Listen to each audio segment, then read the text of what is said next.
I was born and raised in Delta, Colorado, and graduated from Delta High School. I attended Mesa State College with the intention of becoming a Spanish teacher, but changed career paths after a summer job with a local heating and cooling company. 13 years ago, I opened my own business, and every day I meet with people in the community who share the struggles they are facing to make ends meet. As a small business owner, I too know how challenging it is to run a company in the current economic climate.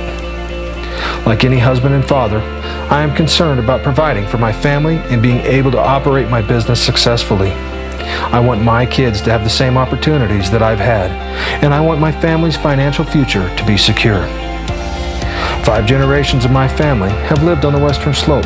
My father was a policeman in Delta for 28 years, and he instilled in me the value of serving our community.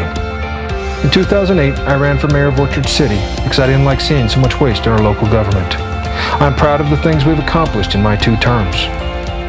So whether you work on a ski slope, a farm, or a small business like mine, you know how important it is that we grow and improve the economy while preserving our rural way of life.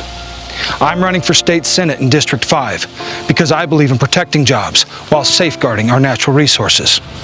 My name is Don Supas, and I hope to earn your support.